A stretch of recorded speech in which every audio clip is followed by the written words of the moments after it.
Hello friends, Darjeeling की पहाड़ियाँ, कंचनजंगा की बर्फीली चोटियाँ और चाय बागानों की खुशबू, हर यात्री का सपना होता है यहाँ पहुँचना। लेकिन बहुत से लोग अपनी गाड़ी लेकर आने से डरते हैं, क्योंकि पहाड़ की सड़कों का नाम सुनकर ही लोग सोच में पड़ जाते हैं। तो फिक्र ना करें, आज हम आपको सिलीगुड़ी से दार्जिलिंग तक पहुँचने का सबसे आसान और सुरक्षित रास्ता दिखाएंगे। आप दार्जिलिंग जा रहे हो और सिलीगुड़ी को अवॉइड करो, ये तो हो ही नहीं सकता। तो ये है सिलीगुड़ी, जो नॉर्थ ईस्ट का कॉरिडोर माना जाता है और दार्जिलिंग भी इसी शहर पर डिपेंडेंट है और यहीं से टैक्सी वगैरह इसी जगह से मिलता है। और ये सिलीगुड़ी दार्जिलिंग से लगभग 80 किलोमीटर की दूरी पर अवस्थित है।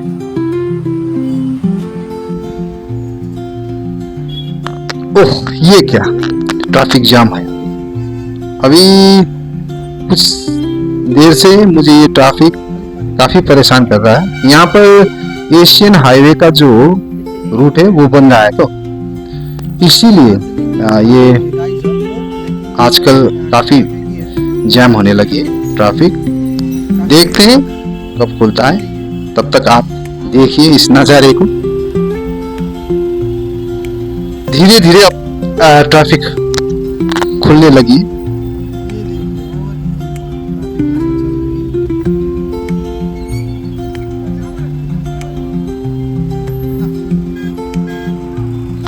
थैंक गॉड, फाइनली हम ट्रैफिक से निकलकर दार्जिलिंग मोड़ आ गए और NH 55 की तरफ रुख करने लगे। यही रास्ता आपको दार्जिलिंग लेके जाएगी। अब आजकल तो इसका नाम चेंज हो गया है, इसको NH 110 कहा जाता है, पहले इसको NH 55 कहा जाता था। और ये हिलकाट रोड के नाम से भी काफी मशहूर है। आप गूगल पे ये तीनों नाम डालोगे तो यही रास्ता आपको दिखेगा। जैसे जैसे आप आगे बढ़ते जाओगे ट्रैफिक उतना ही कम होता जाएगा, क्योंकि पहाड़ की गाड़ियां आती है तो इस रास्ते से, इसी वजह से काफी कम और छोटी छोटी गाड़ियां आपको यहाँ पर देखने को मिलेंगी। अब कुछ कंफ्यूजन है आपको, तो ये बोर्ड आगे वाला जो दिख रहा है आपको, ये हरा वाला बोर्ड, यहाँ पर भी आप देख सकते हो कि कौन सी जगह कितनी दूरी पर अवस्थित है। ये देखिए, अभी ट्रैफिक काफी पतला पतला होने लगी है और ऊपर चढ़ोगे तो और पतला हो जाएगा। अब देखिए आप नजारा, मैं गाड़ी चलाता हूँ। ये आगे का जो है ये दार्जिलिंग की टैक्सी ही है, ये दार्जिलिंग की तरफ जा रही है। टैक्सी पे जाएंगे तो लगभग आपको 250 से 300 रुपया भाड़ा लगेगा। और ये रोड के साइड पे रेलवे ट्रैक जो बिछी है, ये हिमालयन रेलवे का ट्रैक है। अब कुछ ही दूरी पर हम सुकुना पहुंच जाएंगे। ये लीजिए, ये हम सुकुना पहुंच गए। ये काफी वाइटल जगह है, क्योंकि यहीं से रास्ता डाइवर्ट होता है। दो रास्ता, एक रास्ता होता है जो काफी चढ़ाईदार है, ढलान है वहां पर, और दूसरा वाला रास्ता है जो प्लेन्स की तरह है, एकदम सीधा जाता है। तो हम वो पहले वाला रास्ता ना जाकर हम दूसरा वाला रास्ता को पकड़ेंगे। ये वाला देखिए, अगर आप बाएं तरफ जाएंगे तो आपको रोहिणी रोड मिलेगा जो ढलान है, और इस तरफ सीधा जाएंगे तो आप NH 110 की तरफ जाएंगे जो सीधा है, एकदम प्लेन्स की तरह ही आपको लगेगा। ये रास्ता आपको गाड़ी चलाने में आसान होगी। और आप कंफ्यूज हो तो इस रेलवे ट्रैक को फॉलो करना, आप सीधा दार्जिलिंग पहुंच जाओगे। चलिए, ये मुड़ के आगे चलिए आगे बढ़ते हैं। ये सुकुना कहा जाता है इसको। पहले पहले कहते थे यहाँ पर लोग रहने से डरते थे, क्योंकि यहाँ पर काला ज्वर होता था, काली बुखार। हनुमान जी का दर्शन करते हुए हम आगे की तरफ बढ़ते हैं। जय श्री राम। और पेट्रोल पंप भी है, अगर पेट्रोल डालना है तो। ये अब जंगल की रास्ते होते हुए हम आगे की तरफ बढ़ते हैं। ये जो जंगल है ये महानंदा रिजर्व फॉरेस्ट के अंतर्गत पड़ता है। काफी खूबसूरत है यहाँ का नज़ारा, लेकिन मैं आपको सजेस्ट करता हूँ कि आप यहाँ पर ना रुके। ये देखिए, आप लकी भी है, टॉय ट्रेन भी हमको रास्ते पे मिल गया। देखिए ये टॉय ट्रेन एनजेपी की तरफ जा रहा है। मैं कह रहा था कि आपको यहाँ पर जो नज़ारा देख रहे हो आप, ये देख के आप यहाँ पर रुक के इधर उधर देखने की गलती ना करें, क्योंकि काफी सारे जंगली जानवर यहाँ पर आते जाते रहते हैं, विशेष करके हाथियां यहाँ पर आते जाते हैं। तो आपको मैं सजेस्ट करता हूँ कि यहाँ पर आप ना रुके। अब हम प्लेन्स को कंप्लीटली छोड़ रहे हैं और यहाँ से हमारी पहाड़ की तरफ का चढ़ाई शुरू होती है। अब रास्ता थोड़ा थोड़ा ढलान होगा। आपको 3 नंबर गियर पे आप चल पाएंगे, 4 नंबर बहुत कम ही लगता है इधर पे। ये रहा आपका। अब पहाड़ की तरफ हम आहिस्ता आहिस्ता चढ़ने लगे हैं।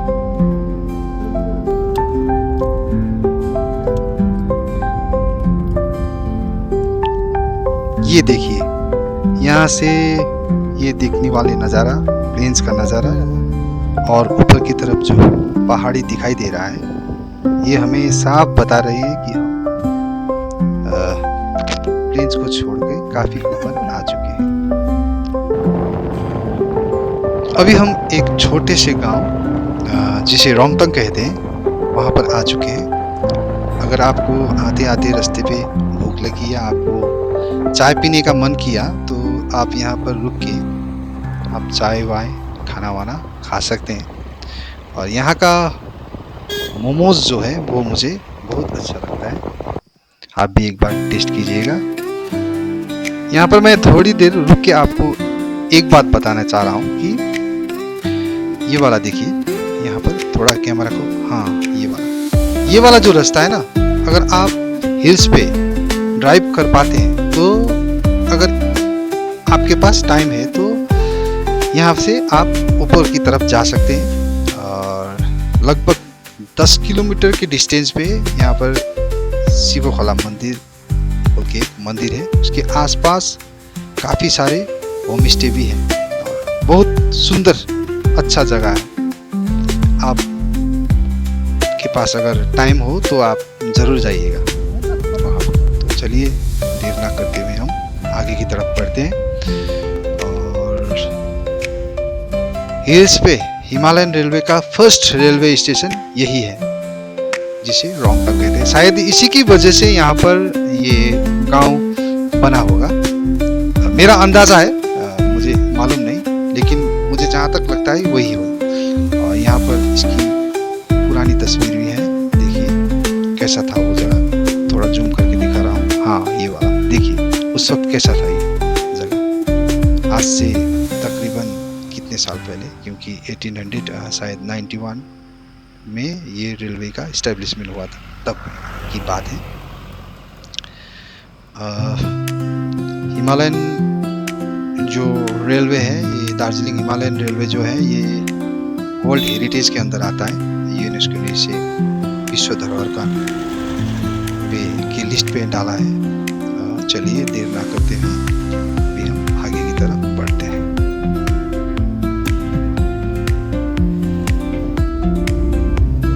एक बात है कि आप यहाँ पर ट्रैफिक बहुत कम है, गाड़ी बहुत कम मिलती है, तो इसकी वजह से आपको गाड़ी चलाने में बहुत आसान होगी। देखिए ये प्लेन्स यहाँ से भी दिख रहा है, मैंने आपको आगे ही बताया था कि यहाँ से दिखाई देने वाला प्लेन्स हमको बोल रहे हैं कि आप काफ़ी ऊपर आ चुके हो। तो अभी हम यहाँ पर एक पार्क है जिसे 2 नंबर बस्ती कहा जाता है। तो ये रेलवे का 2 नंबर लूप है। पहले था, अभी तो यहाँ पर वैसा लुक दिखाई नहीं देता, लेकिन यहाँ का लोगों का कहना है कि इस गांव का नाम उसी के कारण ही 2 नंबर रखा गया था। 2 नंबर लुक यहाँ पर था। तो देखिए अभी थोड़ा देर यहाँ पर रुकते हैं और आपको दिखाता हूँ यहाँ पर क्या क्या है। यहाँ पर आपको एक ये वाला ये दिखाई देगा, स्काई वॉक। अगर आपको हाइट का फोबिया नहीं है तो आप यहाँ पर स्काई वॉक भी थोड़ी देर के लिए कर सकते हैं। मुझे तो हाइट का फोबिया है, इसलिए मैं ऊपर नहीं चढ़ पाया क्योंकि मुझे बहुत डर लगा। 1-2 मिनट भी मैं नहीं रह पाया। इसे हॉर्नबिल पार्क कहते हैं और ये इधर के यहाँ के गांव के लोगों का काफी देन है इस पार्क को बनाने में। और एक एग्जाम्पल के रूप में हम इसको सेट कर सकते हैं। यहाँ के गांव के लोगों ने ही मिलके यहाँ पर ये पार्क का निर्माण किया है, जिसे हॉर्नबिल पार्क कहते हैं। काफ़ी सारे पक्षियाँ विशेष करके यहाँ पर हॉर्नबिल यहाँ पर दिखाई देते हैं, जिसकी वजह से इस पार्क का नाम रखा गया है हॉर्नबिल पार्क। मैं अंदर नहीं जा रहा हूँ क्योंकि अभी टाइम नहीं, शाम होने को है। तो देखिए कभी आपको फुर्सत मिले तो ज़रूर आइएगा। पर पर्सन 50 रुपीज़ लगता है। फिर से ये देखिए स्काई वॉक मैं आपको दिखा रहा हूँ।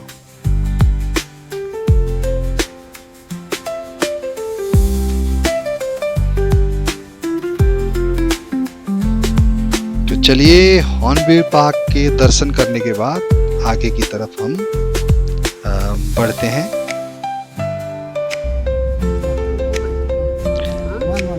आगे जो गांव मैं आपको दिखाने जा रहा हूँ उसका नाम है चुनभट्टी।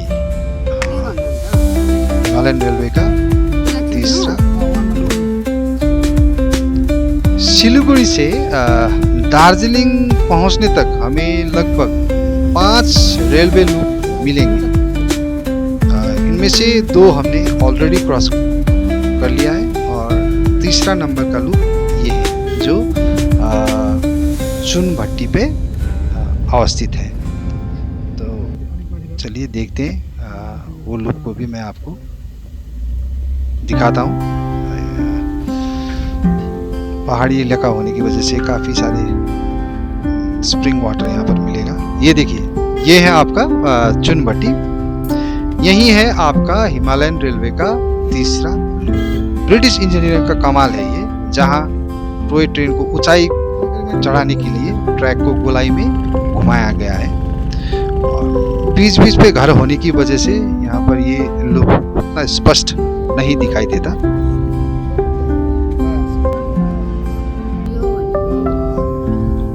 अभी जो जगह मैं दिखाने जा रहा हूँ वो दार्जिलिंग हिमालयन रेलवे के इतिहास में काफी महत्वपूर्ण स्थान रखता है। तीनधारिया यहाँ पर DHR का एक काफी बड़ा वर्कशॉप है, जो कभी यहाँ पर इंजन कोचेस वगैरह का मरम्मती का काम किया करती थी, लेकिन आजकल यहाँ पर कुछ छोटे मोटे काम ही होते हैं। खैर जो भी हो, लेकिन एक समय ये नॉर्थ ईस्टर्न फ्रंटियर रेलवे का हेडक्वार्टर हुआ करती थी, ऐसा मैंने सुना है। अब ये बात कहाँ तक सच है वो मुझे मालूम नहीं। खैर जो भी हो, लेकिन दार्जिलिंग में बाहर के कल्चर को लाने के लिए और दार्जिलिंग का कल्चर यहाँ से बाहर ले जाने के लिए तीनधारिया ने भी काफी महत्वपूर्ण योगदान दिया है।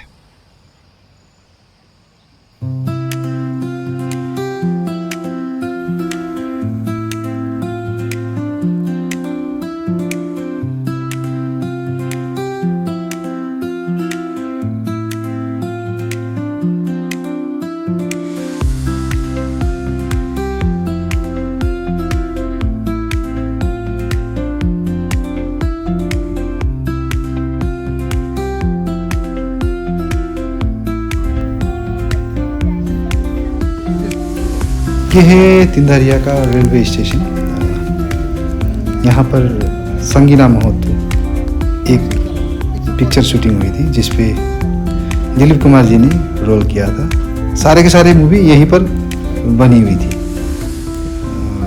आपको मौका मिले तो वो मूवी देख लेना आप भी।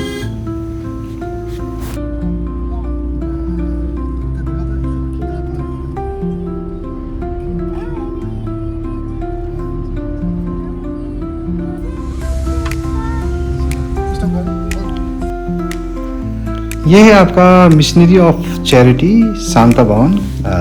ये मदर टेरेसा ने बनवाया था इस जगह को। यहाँ पर अनाथ बच्चे और अनाथ लोग यहीं पर रहते हैं। आपका भी अगर किसी बच्चे को गोद लेने का मन हो तो आप यहाँ पर आके उन लोगों से, सिस्टर से बात कर सकते हैं। ये देखिए, ये है आपका शांता भवन। ये भी इतिहास का एक हिस्सा ही है इस जगह का।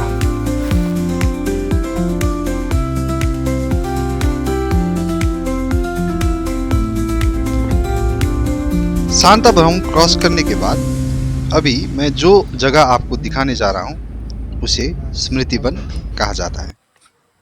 ये रेलवे की तरफ से देखा जाए तो ये 4 नंबर लूप है और यहाँ से आगे सिर्फ आपको एक ही लूप मिलेगा जो बतासिया में। देखिए, ट्रेन उस जगह से आती है, उस जगह से होते हुए इस ब्रिज के नीचे से गोल गोल घूमती हुई यहाँ पर आती है। यहाँ पर एक पार्क भी है, आप चाहें तो यहाँ पर कुछ देर रुक के आराम भी कर सकते हैं। ये देखिए, सारे के सारे यहाँ पर पेड़ पौधे लगे हुए हैं। काफी अच्छे नज़ारे यहाँ पर देखने को मिलते हैं।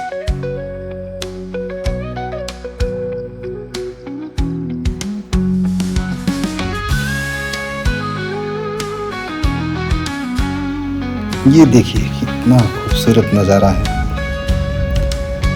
अभी दिन ढलने को है तो लगता है अभी हमें रास्ते में ही आज रात के लिए रुकना पड़ेगा। देखते हैं कहाँ तक पहुँचते हैं हम। देरी ना करते हैं, आगे की तरफ बढ़ते हैं।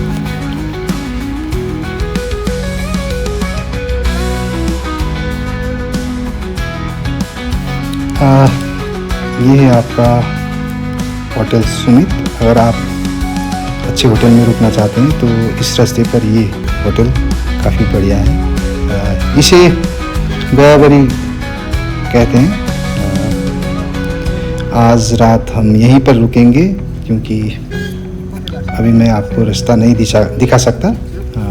तो आज रात के लिए हम यहीं रुकेंगे और कल से फिर से मैं अपना जर्नी शुरू करूँगा। क्योंकि मैंने आगे ही आपको कहा कि दिन ढलने को, अभी रात होने को है और रात पे हम वीडियो नहीं कर सकते क्योंकि कुछ दिखाई नहीं देगा। तो कल तक के लिए बाय बाय। कल फिर मिलेंगे यहाँ से आगे वाले रास्ते पे देखने के लिए। ठीक है, तब तक के लिए गुड बाय।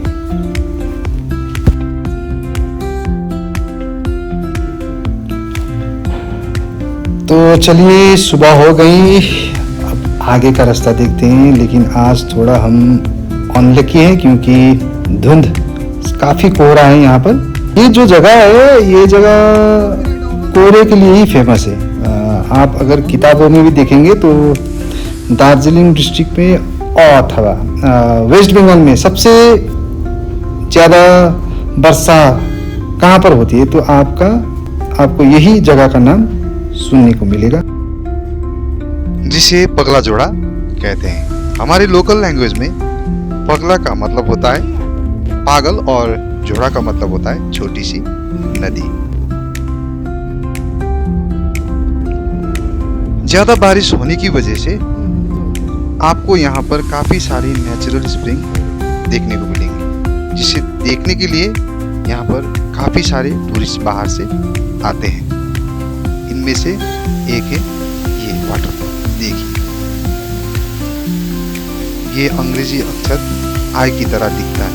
जब भी आपको मौका मिले कभी आप जरूर आइएगा।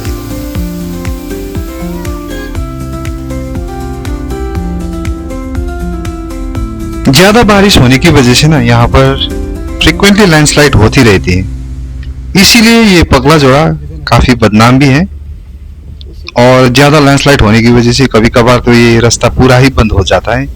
कुछ ही साल पहले एक बहुत बड़ा लैंडस्लाइड यहाँ पर हुआ था, जिसकी वजह से कई सालों तक ये रास्ता बंद ही रहा। हाल ही में ये रास्ता खुला है। खैर जो भी हो, जो भी होता है अच्छे के लिए ही होता है। ये रास्ता जो बंद हुआ, उसके खुलने के बाद यहाँ पर टूरिस्टों की संख्या काफी बढ़ गई है। विशेष करके ये जो वाटरफॉल्स है वो देखने के लिए यहाँ पर काफी सारी भीड़ उमड़ पड़ती है। और कभी मौका मिले तो आप भी यहाँ पर आइएगा जरूर। और यहाँ पर जो स्टॉल लगी हुई है वहाँ पर चाय की चुस्की भी आप ले सकते हैं। मैं आपको ऑलरेडी बोल चुका हूँ कि यहाँ पर काफी लैंडस्लाइड होती है। अभी देखिए यहाँ पर हाल ही में एक लैंडस्लाइड हुआ है और ये जो रास्ता है ये अभी बना हुआ है। और कोहरे की वजह से आसपास की नज़ारे हम आपको नहीं दिखा पा रहे हैं। अगर आसमान खुला होता तो यहाँ का बहुत अच्छा नज़ारा आपको देखने को मिलता।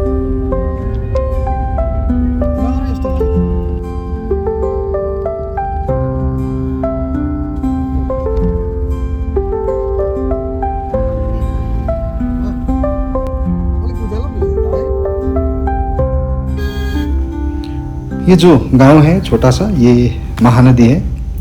वेस्ट बंगाल में काफ़ी सारे नदियाँ मिलती है, जिनमें से महानदी भी एक है जो यहीं से जनी हुई है। उसी नदी के नाम पर इस जगह का नाम महानदी रखा गया है। ये एक टी गार्डन एरिया है और टी गार्डन के आसपास के टी गार्डन के लोग जितने भी हैं वो इसी मार्केट पे डिपेंड है।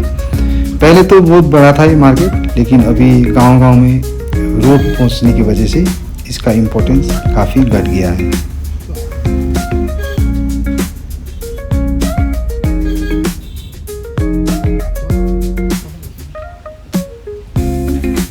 महानदी से कुछ ऊपर आते ही आपको यहाँ पर एक रास्ते पे एक व्यू पॉइंट मिलेगा, जिसे टाइटैनिक व्यू पॉइंट कहते हैं। ये टाइटैनिक की तरह है, इसीलिए इसको टाइटैनिक व्यू पॉइंट कहा जाता है। और यहाँ से जब आप नीचे जाके देखते हो तो चारों तरफ का नज़ारा देखने लायक होता है। अभी तो कोहरा है इसीलिए कुछ दिखाई नहीं दे रहा है। लोग बहुत दूर दूर से यहाँ पर आते हैं वो नज़ारा देखने के लिए। और यहाँ पर मोमो चाय वगैरह भी मिलता है, तो ये सब लेके आप नीचे जाके वो खा सकते हो। अभी हमारे पास टाइम बहुत कम है तो इसलिए आगे की तरफ बढ़ते हैं। यहाँ का रास्ता थोड़ा छोटा है, ये जो हाईवे है, लेकिन गाड़ी कम चलने की वजह से आपको इस रास्ते पे कोई दिक्कत नहीं होगी।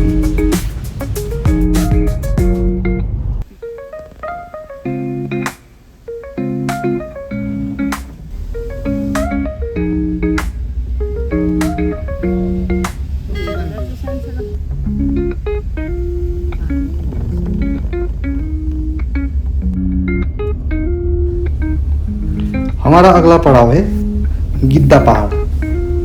गिद्दा पहाड़ को गिद्दा पहाड़ क्यों कहा जाता है? एक्चुअली गिद्ध जो पंछी होता है ना, उसकी जो एक पंख है नीचे से देखने पर दिखाई देते हैं। एक्चुअली दोनों ही पंख थी, लेकिन एक पंख लैंडस्लाइड होने की वजह से टूट गया है। अभी नीचे से देखने पर एक पंख दिखाई देता है, जिसकी वजह से इस जगह का नाम गिद्ध पहाड़ रह गया। ये जगह ऐतिहासिक दृष्टि से महत्वपूर्ण मानी जाती है, क्योंकि यहाँ पर स्वतंत्रता आंदोलन के समय कई सारी गतिविधियाँ हुई थी और कई सारे फेमस हस्तियाँ यहाँ पर आके रुके थे। उनमें से एक है सुभाष चंद्र बोस, जो कई दिनों तक ब्रिटिश की नज़रों से बचकर यहाँ पर आके बैठे थे। उन्हीं के नाम पर यहाँ पर एक म्यूजियम भी है। अगर आप हिस्ट्री पे दिलचस्पी रखते हैं तो आप आ सकते हैं। यहाँ पर कोई टिकट विकट नहीं लगता। आप स्टडी करना चाहते हैं तो आप देख सकते हैं। इसके अलावा यहाँ पर एक व्यू पॉइंट भी है, जहाँ से आपको प्लेन्स का, सिलीगुड़ी का काफ़ी अच्छा नज़ारा दिखाई देगा। और एक रोप वे भी यहाँ पर बन रही है और ये एक शॉर्टकट रास्ता भी है, लेकिन आप यहाँ से वो गाड़ी नहीं चला पाएंगे। ये देखिए, ये जो ऊपर में दिख रहा है ना, वही व्यू पॉइंट है। वहाँ से आप सिलीगुड़ी का काफ़ी अच्छा नज़ारा दिख पाएंगे। और चाय मोमोज वगैरह तो मिलता ही है यहाँ पर पहाड़ होने की वजह से।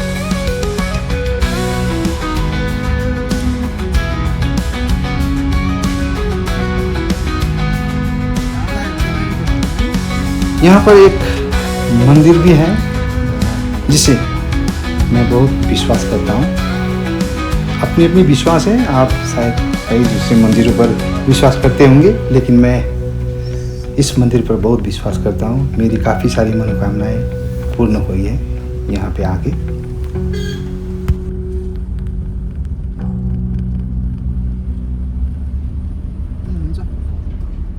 देखे ना टावर।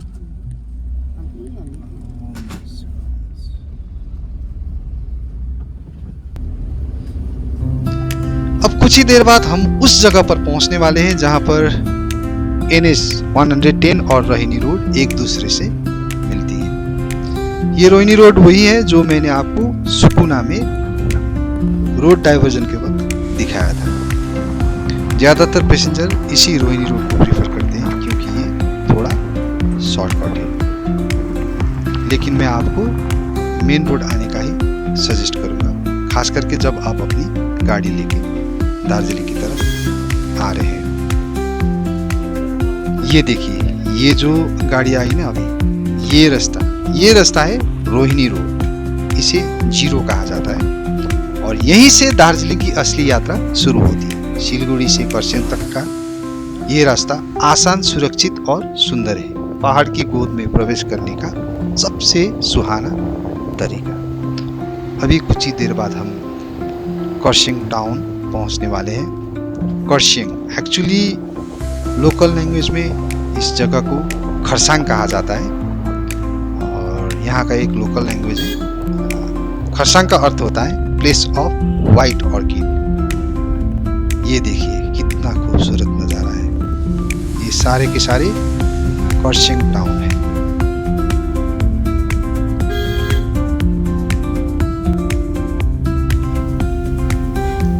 तो दोस्तों, अगली बार जब भी आप दार्जिलिंग की ओर निकले, याद रखें रास्ता सिर्फ मंजिल तक पहुंचने का साधन नहीं, खुद एक अनुभव है। हर मोड़, हर धारा, हर चाय बागान आपको दार्जिलिंग की आत्मा से मिलाएंगे। इसी के साथ मैं धीरज आपसे विदा लेता हूँ।